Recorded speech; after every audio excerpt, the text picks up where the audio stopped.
Now about the sounds. The sounds are good, but some people said no, the sounds are not good. And it's depends on what you mean with good sounds. Like the synth section is, I think, really good, especially when you have multiple filters. And if you are really a synth freak, I think you can really hear, like, now it's a MS-20. And I say this because I read an article and it said, like, it's not the oscillator that makes a synth sound like the synth, like the brand, I mean, but the filter what makes the Korg like a Korg, the Oberheim like Oberheim, the Prophet like the Prophet.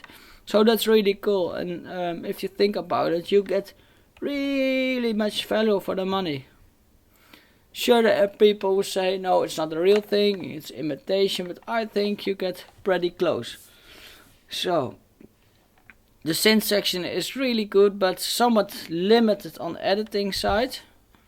That's but don't let it hold you away. There are limitations, but on the other hand, very, very cool things you can do. Another thing what's not very good are the normal sounds. They are okay, but like there's one piano, it's a very crispy, bright house piano, so I shouldn't use it for more romantic songs, you know.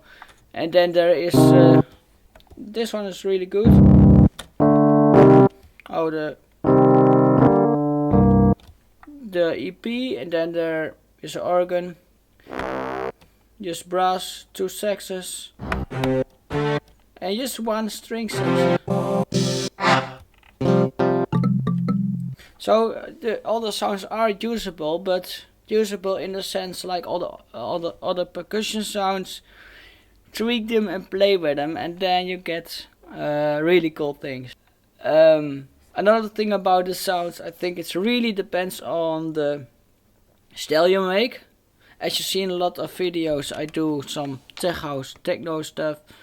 And what I said, it's good for techno. I can say it for every genre.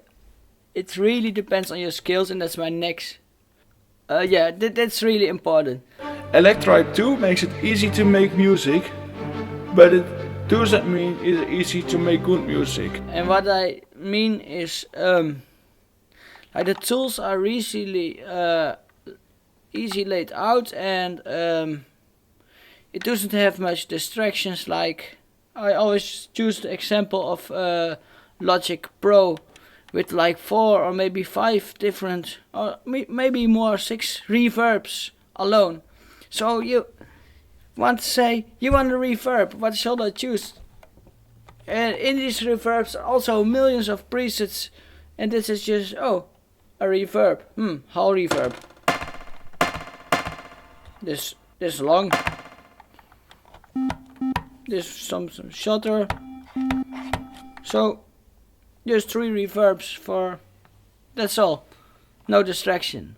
But to get music good, there's so much you have to learn, like mixing, creating sounds, creating rhythms, understanding how the bass and the kick together defines the genre, the feeling. Like if you have an offbeat, you know, then it's more feels like trancey, and it's like going in one stream forwards. But if there is a da-da-da-da, then it's more, again, like makes you dance more, and it's more like sexy and funky. So personally, it's really good for 4-on-the-4 music like techno. I think it's also good for breakbeat stuff and other electronic things. In description I will put a link to a good guy who makes really nice ambient.